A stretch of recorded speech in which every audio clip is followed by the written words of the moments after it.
Well, welcome to our 18th episode of Shop Talk Live in the interesting year of 2020. It's been a pretty exciting journey on Shop Talk Live, as well as everywhere else, with some really interesting, exciting conversations through the year. So thank you to you for supporting us through this year. We've had over 4,500 colleagues tune in either live or on a catch up to one of our episodes.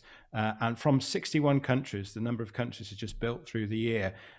We're up to 37, for instance, for this episode. So it's going to be an exciting one. We're looking at, we're choosing the most important store of 2020. And we've got 3 stores on the shortlist, which my colleagues Joe Boner from Boner Design Lab, Craig Phillipson from Shopworks, and myself will be each advocating for later in the program. And then towards the end of the program, we're going to be stopping the vote, and we're going to be inviting the winner of that contest to join us live on Shop Talk this afternoon.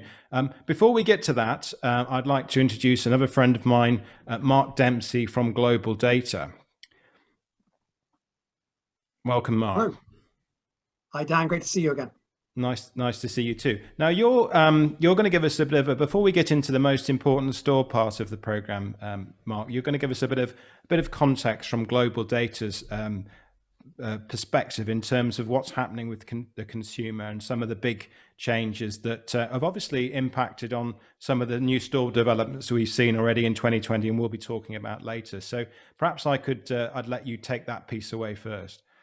Yeah, sure. Well, at Global Data, we've been turning our minds, let's say, to 2021, what we think might well be happening in terms of some dynamic shifts, how to win with a consumer who's, let's say, become a little bit more nervous, has changed some of their shopping, their food service, their impulse habits, without doubt, and really starting to identify how we can bring some insights to the market to help us all focus on really where to win.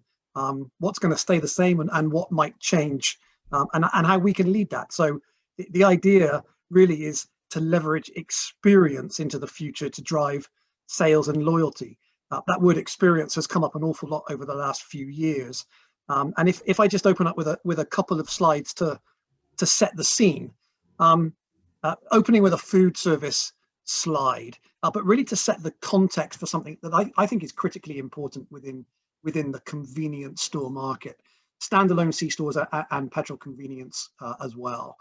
So if we look at this chart briefly, this is Global Data's view, 2020 versus 2019, in terms of food service sales. We can see very clearly, no surprises why, obviously COVID related, lockdown related, but 2020 has been in double-digit decline, regardless of region, regardless of channel. There has been double-digit declines in food service, and if we look at the towards the bottom left-hand side of that chart there, the retail, obviously that's where convenience stores, petrol station stores sit, and you can see some of the largest declines there across each of the regions.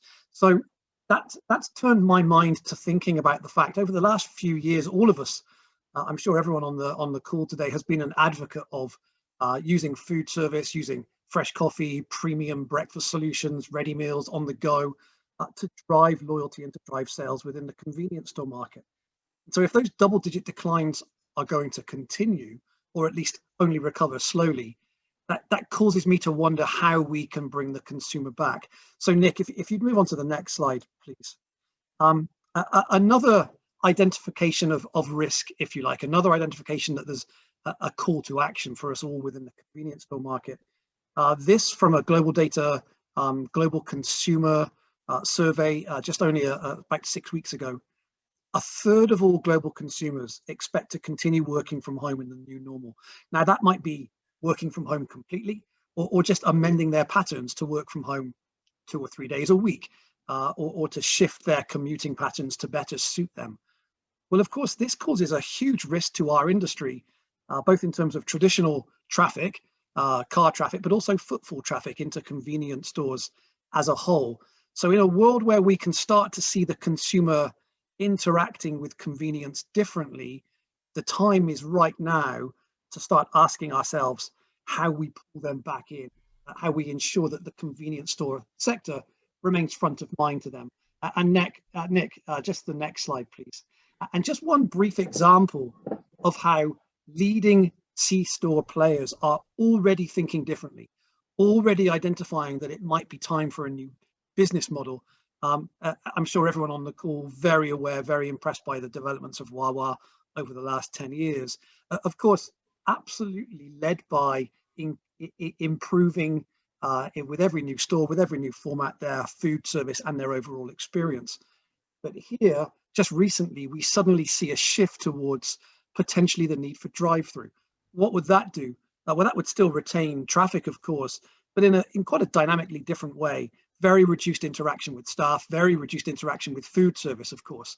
So suddenly, in a nutshell, I think these first 3 slides identify a change in consumer, a very significant decline in food service sales, and a need to start thinking about how we use space, how we use location, how we use assortment mix to pull consumers back into the convenience store market. So Dan, any thoughts from those first 3 slides? Well, just obviously very interesting to see the data in the first slide. I mean, on the drive-through point, it's something we've really focused on in Shop Talk over a number of episodes. And obviously, those operators who already have drive-through have tended to invest even more in it and take it to the next level with multi-lane drive-through. And I guess a focus on efficiency in delivering it because of the popularity of the drive-through part of their business. So that just makes a lot of sense, and obviously is for those operators who aren't doing drive-through, they're all looking at it and trying to develop it. For those who had it already, it was a very good thing for them. Yeah, and I think the next question becomes how do we retain let's say an experience whereby if you are famous for your staff interaction, if you're famous for your food service, and one of the things I know you're going to be talking about later with the 3 stores is finding a way to deliver a brand new experience. And I think that's exactly the message that we would give. Just on this next slide, again from Global Data's consumer surveys, experience will become absolutely critical in many regions. I'll cover a couple of points here. This chart is asking consumers around the world which of the following has the greatest influence on your choice of product, and in 4 out of 5 regions, enjoyability and uniqueness of the product or the service is the #1 response. In Europe, it's second, behind value, which is interesting. The European consumer has become very value focused, concerned for, let's say, job security, financial security, and is focused on value for the while. But the majority of consumers telling us, give me something enjoyable, give me something that's actually unique, something that I can really enjoy in these quite troubled times. Makes a lot of sense, and I'm certainly going to be talking about experience when I talk about Morrisons' new store later on. That's great, Mark. Exactly, and Nick, on to the next slide, if you would, please. So, trying to think about a way to, let's say, shape this for all of our petrol operators on the call today, Forecourt operators.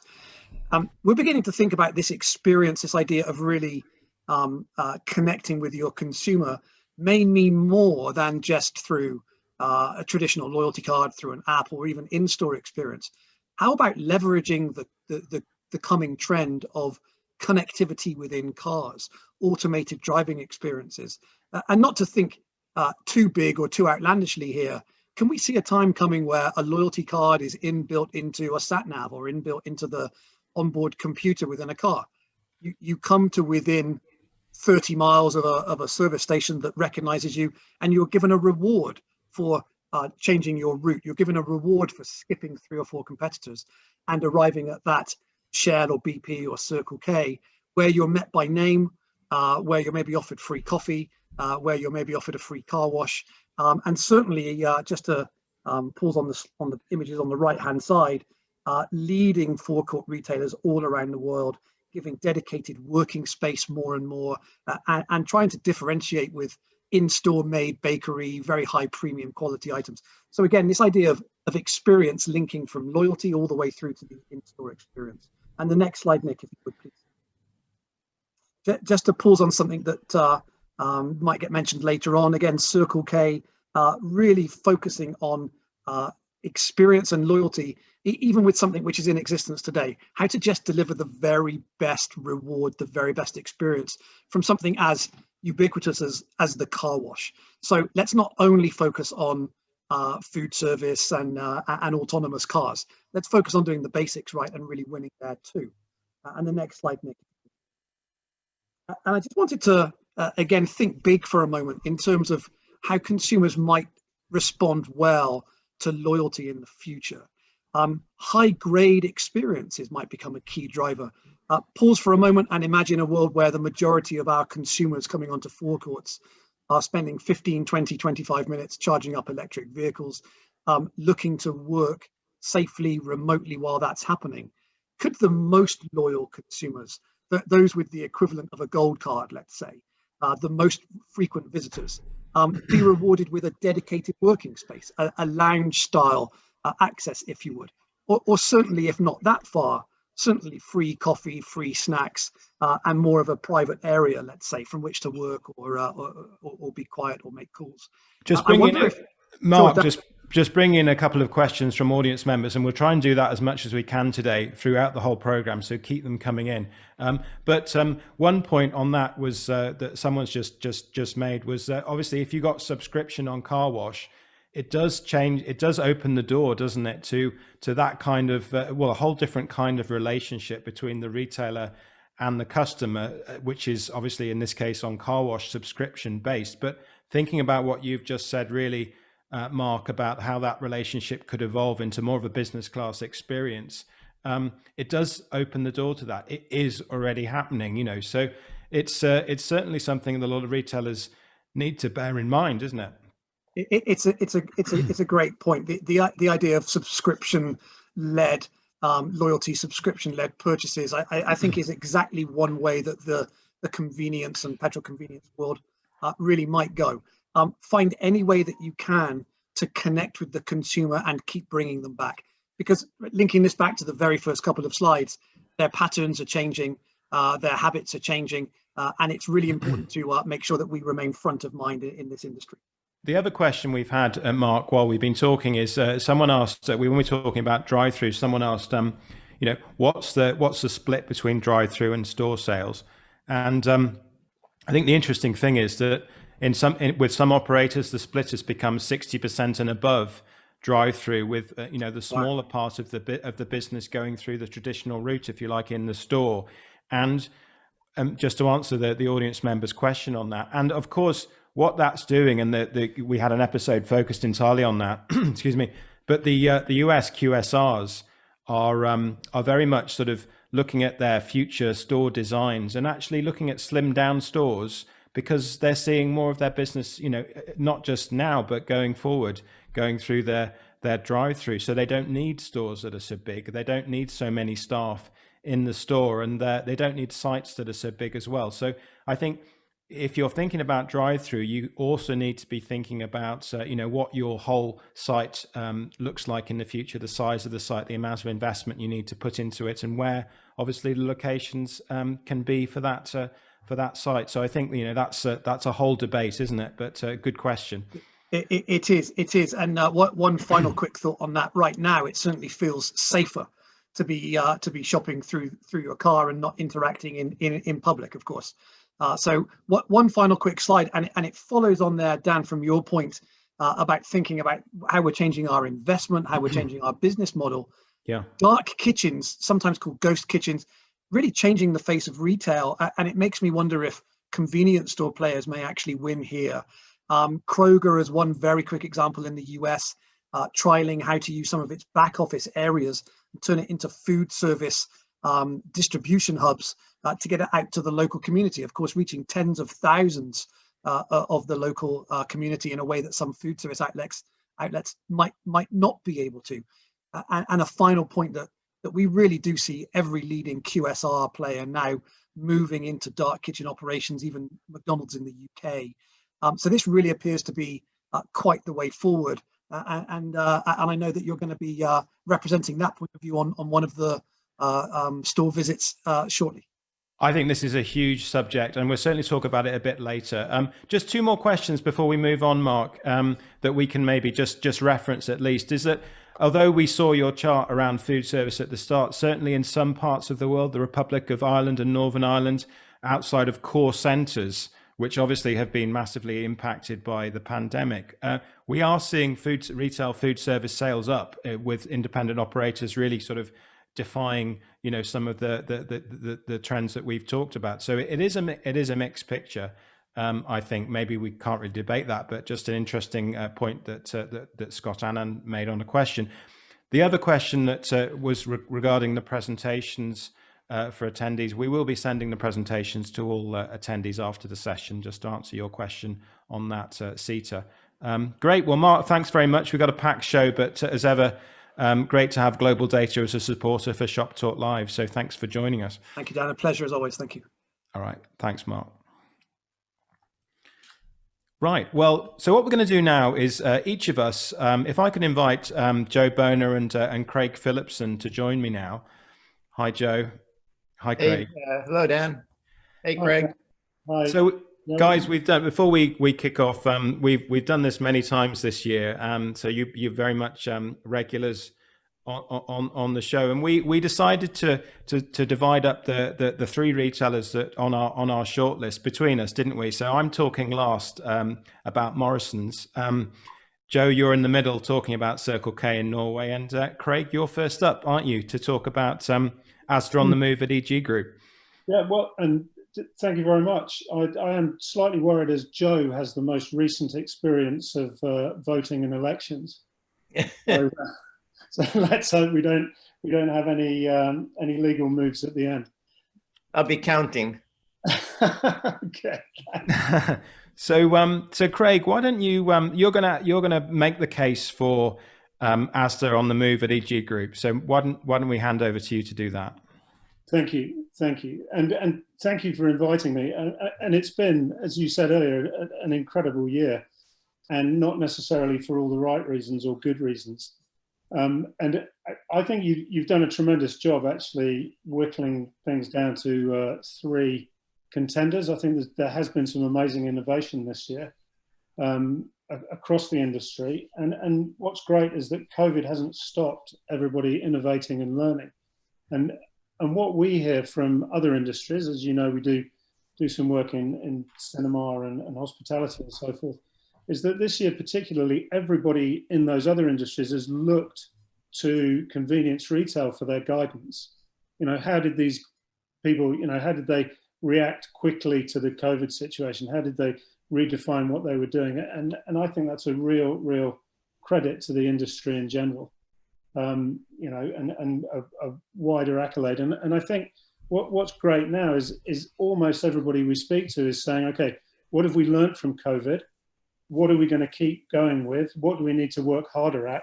And how can we learn for next year's innovation? So, in that context, I think it's really exciting to be looking at these three stores. So obviously the question is, why is the Eurogarage's Asda the most significant development of the year? And, for me, it's clear that this is a marriage. It's not a Tinder date.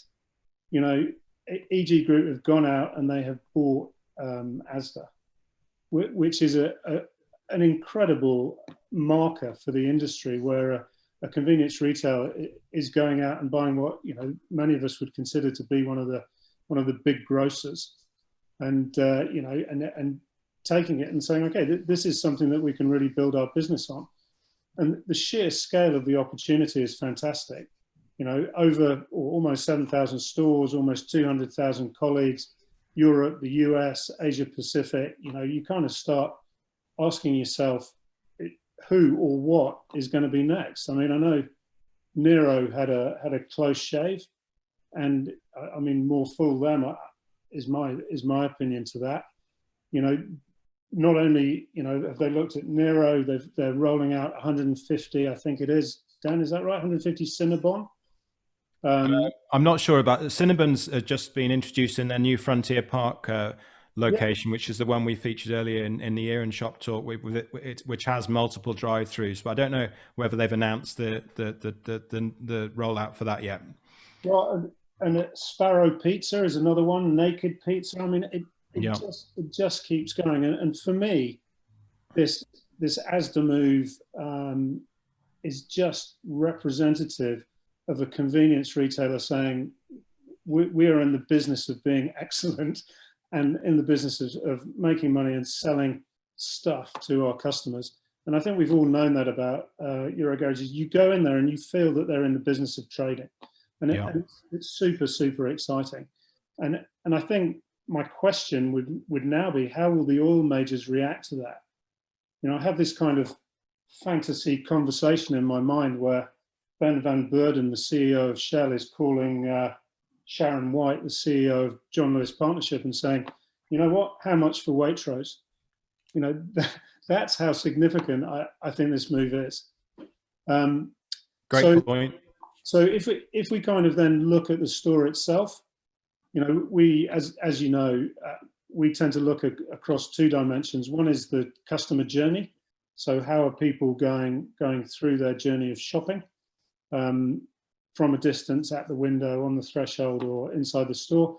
And then how is the planning of the store working in terms of making as much money as possible from the space, directing customers through that space, getting the sightlines, angles, and access right, and then driving the category management. So if we have a look inside, Nick, the customer journey is, you know, for me, it's super strong. So not only is this a good marriage, but also they're getting really the customer signals right. On the pole sign, you've got the Asda, you've got Starbucks.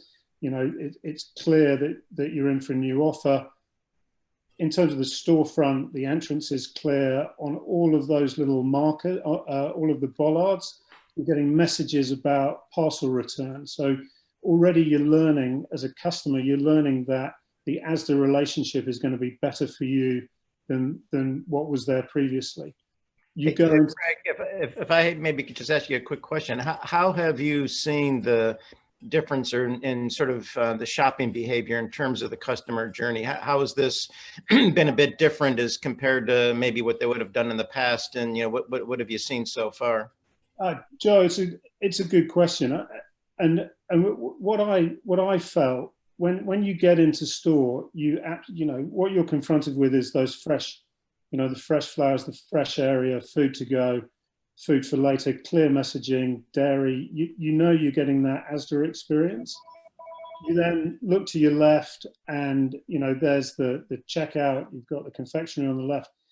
If I had to make a very small criticism of it, you know, I think, and we talked earlier in the year about it, Joe, so I'm actually, you know, pleased that you've asked. I think they could have led customers deeper into the store to really show them, because, you know, hidden in that central area is a great new medicines category, you know, and there's a great grocery category in there. And I think with a slight change in the floor planning, I think this format could be even better than what I can convey in the pictures. So, and then the other thing that this does really, really well is it provides category clarity in some of the areas that are perhaps slightly less known, as it were. I mean, we've always had the Starbucks coffee, that's as strong as ever. You know, donuts has been up-weighted, and, you know, just looking at that picture, I'm already starting to, anyway, let's not go into that, but, you know, really strong offer there. And vaping, which, you know, who'd have thought it, the two locations for vaping, and they've really gone all out to say, okay, we will become a destination vape. And I think that's bold. And then back right, I didn't take a great picture of it, but they're really dominating the on the move charging and, you know, kind of mobile accessories category as well with Gadget and or Gadget, lovely naming. And you know, when I went there a couple of weeks ago, and Dan, thank you for getting me out of you know, out for a road trip. You know, I bought a charger and I had a great sandwich, and I just really had a good experience here.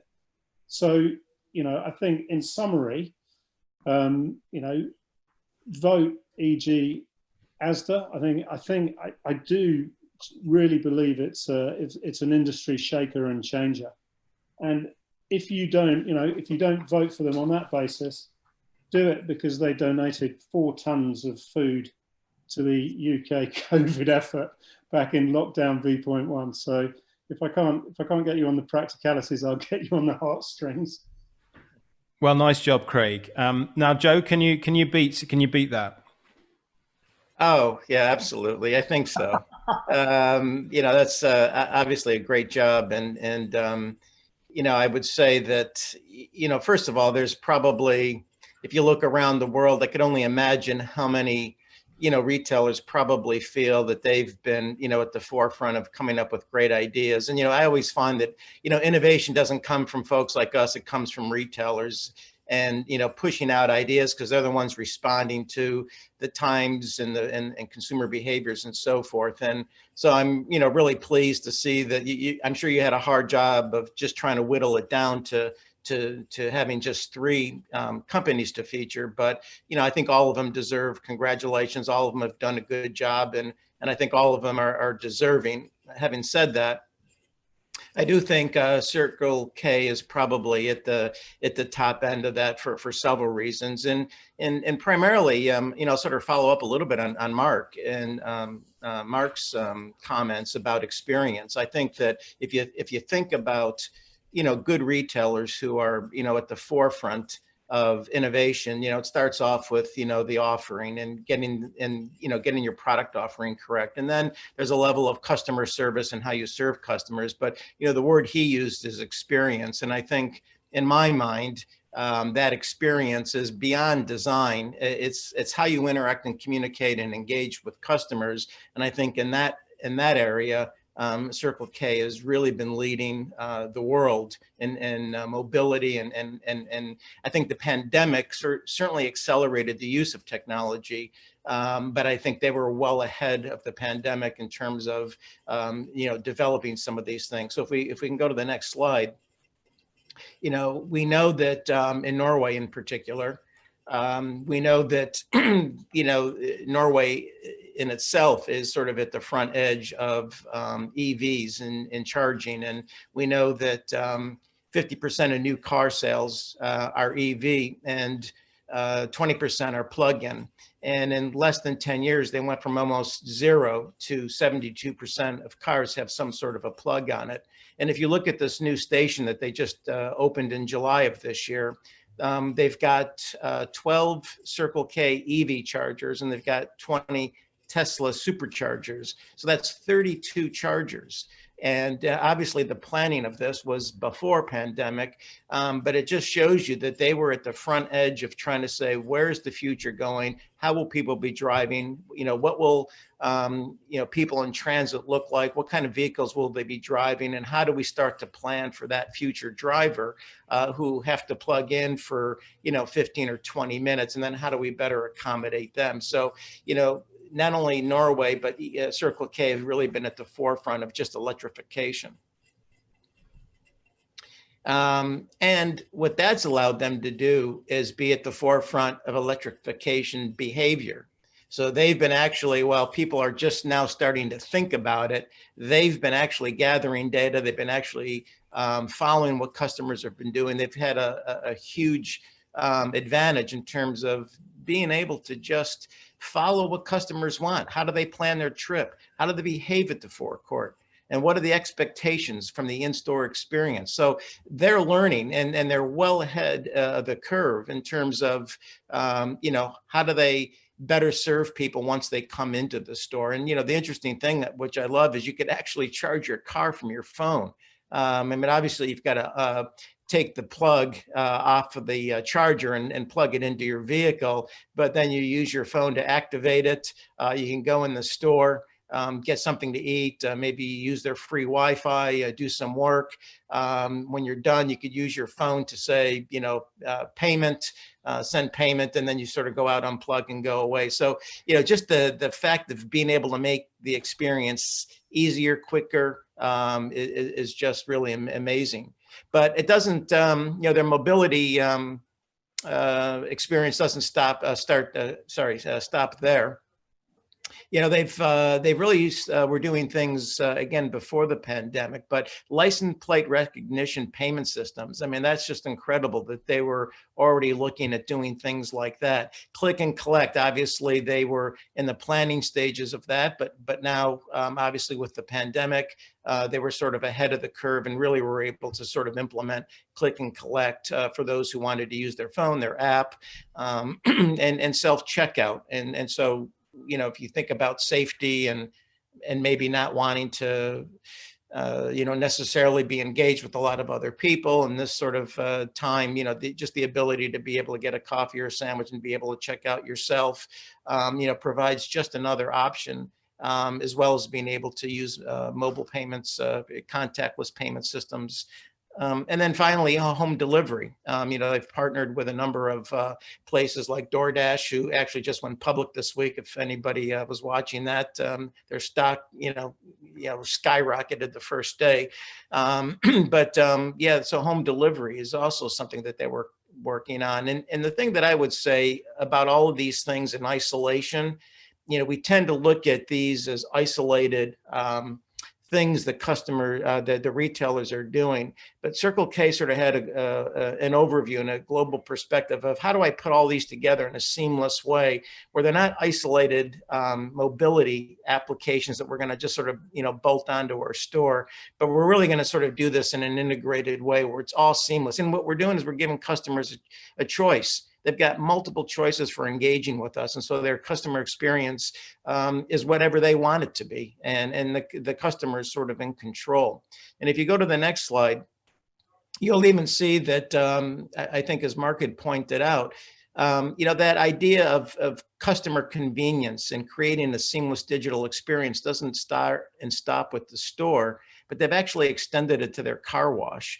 And they've now got a subscription-based program. And, you know, once you've got people who subscribe to the program, the brilliant thing about subscription is they've got you locked in. You're more likely to stay, you know, if I need a car wash, I'm unlikely to go somewhere else because I've now got a subscription that's got limitless, you know, benefits to me. And so they've really been able to figure out how to use mobility, not just for the store, but for some of their other businesses as well. So I just really believe that Circle K are really leading the world in all of this. And their commitment, as they say, it's making lives a little easier every day by offering a seamless customer experience. And I agree with Mark's initial statistics that show experience as sort of a leading differentiator. And I think what Circle K has proved that through technology, through mobility, they are at the forefront. They are leading the world in this area. And it is about customer experience. And at the end of the day,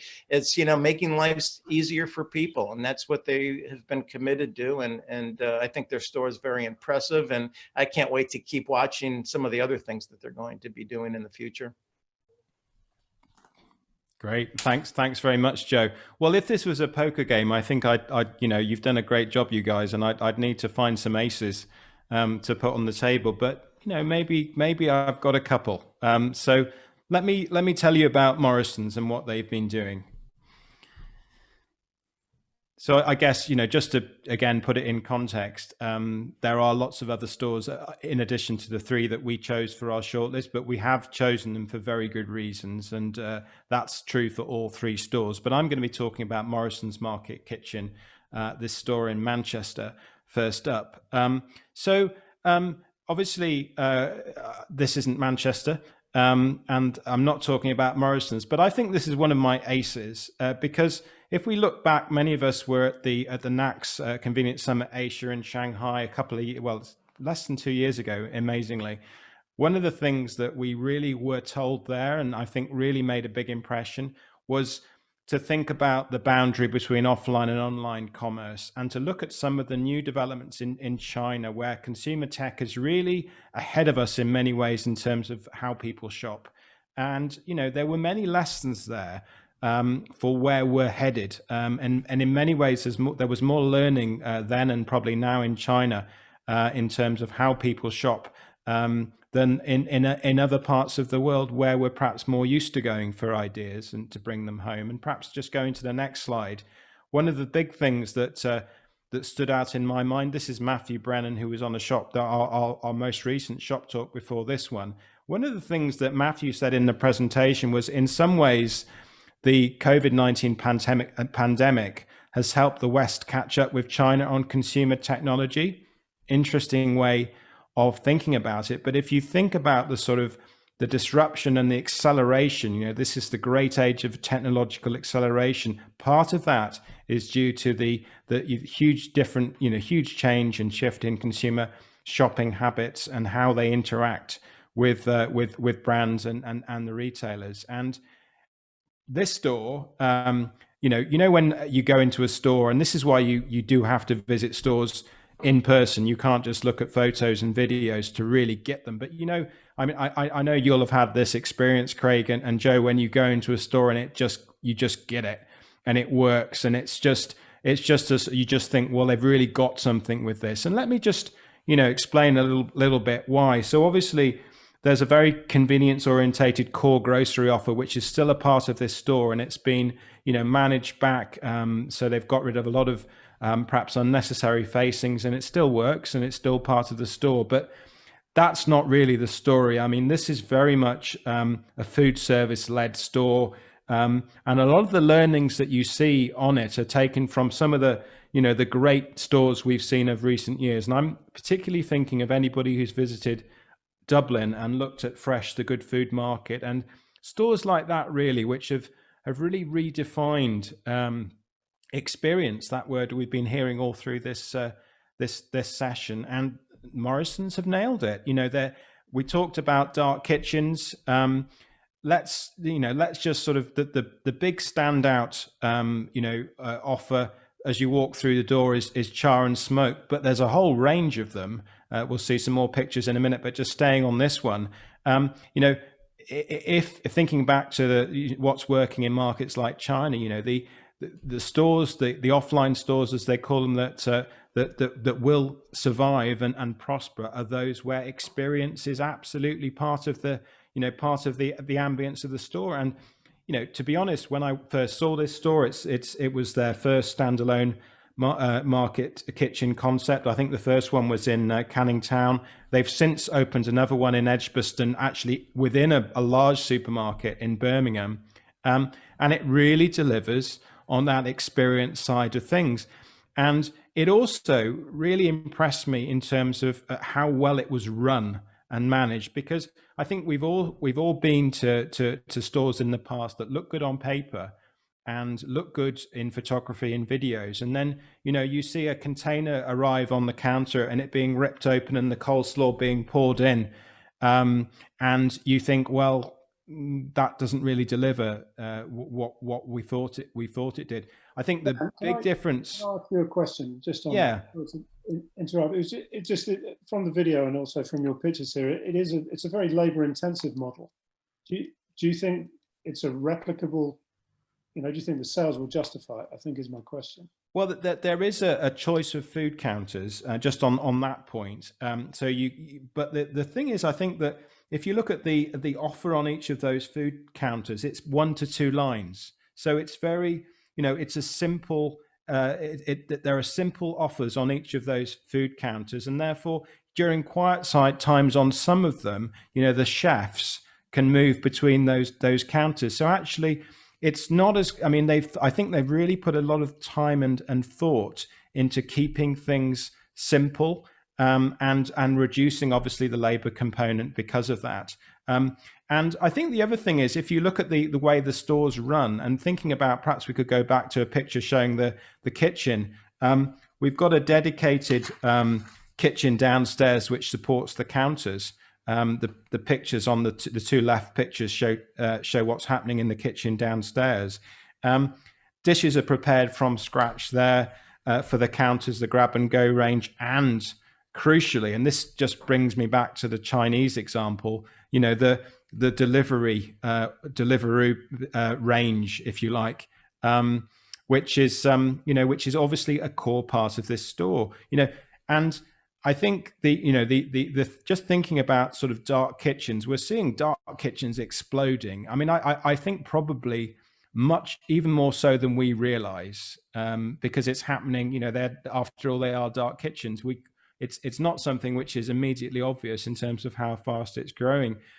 But this is an example of a major UK retailer not just nailing food service, but also coming up with a solution, if you like, a dark kitchen solution, which can serve not just what you'd expect a store like that to serve, but a much bigger, in this case, central London, central Manchester catchment area of customers. So just thinking about that dark kitchen point, and this is something which someone has helpfully messaged in, thanks Scott. DoorDash is advertising in 31 US cities for their dark convenience store Dashmart. So dark kitchens have come to convenience. Retailers have to be as good as Morrisons have been with delivering this. And you know, I think this store therefore is, you know, we could talk about it longer. I think there's lots to say, but I think, you know, they've made a really good bid for most important store this year. Dan, can I ask a question? Are they using their dark kitchens or their ghost kitchens for other locations? I don't know. I mean, obviously the kitchen that they've got, you know, in this particular store and the others is you know, is very busy with delivery orders. I don't know the breakdowns, but you know, it's obviously got a bigger potential than you would need just for that store. So, you know, just thinking about the sort of mix between online and offline, there's I think there's a huge potential, you know, within their sort of geography in Manchester and other cities to allow that store to punch well above its weight in terms of numbers of customers. And I think that's one of the key things to understand about it. Very good. So we're time's sort of moving on. I think you know, we've all given it a good shot, haven't we, guys? Definitely. It's clear to me who the winner is. Well, should we find out? Should we find out the facts? And the vote has just closed, because it was going to close after after we'd all presented. And I think Nick Scherzer, my colleague Nick, who's you know, who's been a key part of the team all year on Shop Talk. Nick, I think you're going to give us some news, aren't you? Yeah, thank you, Dan. Yes, the vote has now closed. We've had incredible support from our global audience for all 3 stores. But I can now tell you that there is a winner. And so the winner, as voted for you, by you, is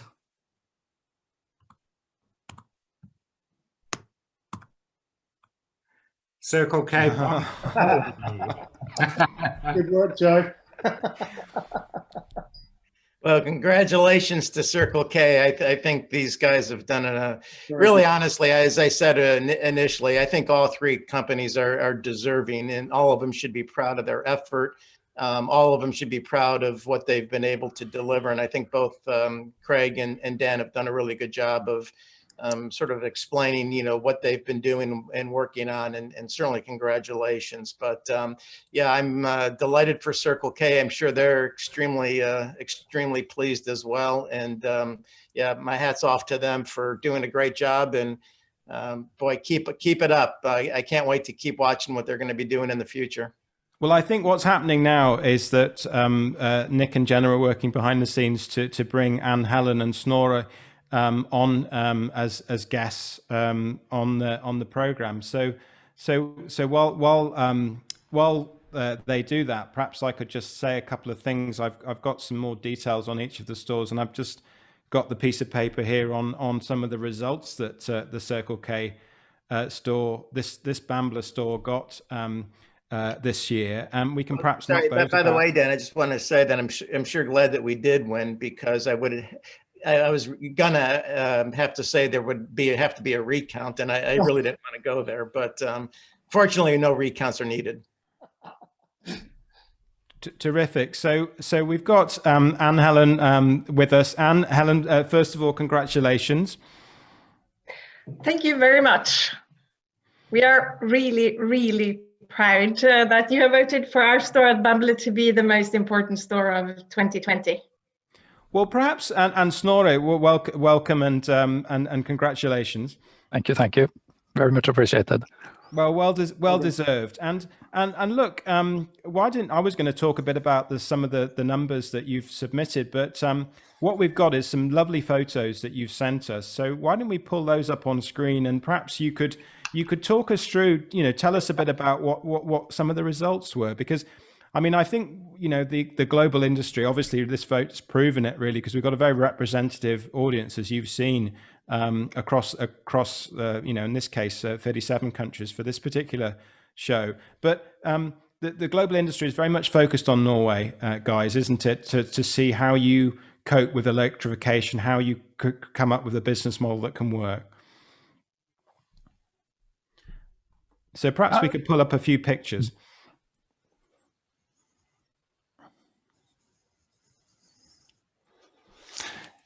Yeah, I can put some comment into that. This is our the site we're really proud of. Our business model is to deliver products and services for people on the go, and as our customers change, we need to change with them. And as you said, the entire world is using Norway as their testing ground right now. This is actually our first site that has been designed bottom up with a future in mind, where liquid fuels may not be the predominant energy source. So we have designed there, as you can see, in partnership with Tesla. We've designed 40 allocated space to 40 chargers. We have deployed 32, as was mentioned, and we are to scale that when needed. It's also designed for peaks, and you will see a lot of the configuration regarding that, also with regards to number of chargers, regards to the toilet capacity, regards to parking, but also with regards to increasing the throughput through tills with the digital solutions, providing solutions for customers to more options to pay and not to get in line. If I could ask a question, Snorre, looking at what's the split, and I think this is something that you've let us know about, but perhaps you could tell the audience. But what's the sales split between fuel and EV in so far in the store? In the store, I won't give you those numbers, but I can say that the traffic to Forecourt, it's ranging. It's in about the 40s, 40 to 60 split, with about 40% of the traffic to Forecourt being coming from EVs. Right, about 40%. Yeah. That's very interesting. And you've been obviously the food side of the offer is tremendously important here, guys, isn't it? It's how's that compared with your expectations in terms of the business case? I mean, it has performed tremendously well. Imagining that we opened this store just after the pandemic, have to give a lot of credit to the team who actually built this store through the lockdown period. At the moment, actually, this site is outperforming its business case by 100%, which is quite phenomenal in considering the year we're in. So some great results, and I suppose it is Circle K are well positioned, aren't they? And I guess this is part of the reflection of why you're seen by the industry as being so important right now, because you're obviously in a position to learn from Norway and then apply some of the learning in your other markets. Absolutely. Yeah. I think that is some of the strength that we obviously have being a global player. And we do see Norway as a lab for a lot of the stuff that we're doing. And also the fact that Snorre is now moving on to work in North America just shows how we're able to transfer kind of the knowledge and the learnings across both continents and countries. No, very interesting. And Joe and Craig, I don't know whether you've got anything you wanted to add or comment on. I have to say it's a tremendous looking location. I mean, those are some of the best internal shots that I've seen of it, and it really looks obviously efficient outside and super welcoming inside. what kind of dwell time are you getting from people who are charging electrically? Yes, that's close enough. What's the average? The average charging session, it depends a bit on the location, because when you're at a highway location, you tend to have longer range and go longer. So you'll see mid-20s there. Okay. And a bit shorter on the more urban sites. Yeah, it's very plush. I mean, just looking at some of Joe, and you'll get excited about this as well. Just looking at some of the quality of the, of the interior and the ambience that you're creating. I mean, you're taking it up a notch, aren't you? I mean, we talked about business class experience earlier on. We also talked about the subscription that you're doing on car wash in some sites and some markets. This is for customers who are dwelling a little bit longer. This has quite a lot to offer, doesn't it? Yeah, that has been important for us, the combination of both easy and enjoyable, because the time you spend with us, particularly if you're charging, you are going to spend a little bit longer time than you would as a regular fuel customer. And doing that in an ambience like this, we find important. And for us, the whole click and collect, the fact that you can pre-order your food before you get there and actually spend your break enjoying the food in these surroundings is one of the things that we're really working hard to deliver on. Terrific. I was just going to add, if you could literally lift this store up as it is and put it anywhere in North America, I'm totally convinced that this would perform well and that customers would embrace it. It's beautiful, it's functional, it serves the needs of not only today's customers but future customers, and just very, very impressive. And I can't wait to see how some of this starts getting implemented in North America. It's going to be exciting to watch. Absolutely. Well, we'd like to thank you for agreeing to join us live at short notice, Anne, Helen, and Snorre, and we wish you the very best and congratulate you both, because obviously you've put tremendous amount into this, but also the Circle K Norway team, who I guess, like all retail frontline teams across the world, have just delivered incredibly across a very difficult year, and not only delivered but innovated, which is what today's program is all about. It's celebrating that innovation. And congratulations, guys, and thank you very much for joining us and providing all the materials, because it really is of huge interest what you're doing right now to the global industry. So thank you again. Thank you. Thank you very much. Great. Well, thanks for joining us. And so Anne, Helen, and Snorre, and Joe, of course, and Craig and Mark earlier, thank you for joining us for the final episode of 2020. We'll be doing many more in 21. And let me just tell you a little bit about that as we finish.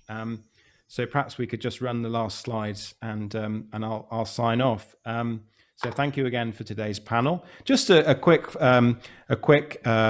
reference for some physical events. Some of them physical events that we're hoping to be doing next year with our close partners NACS.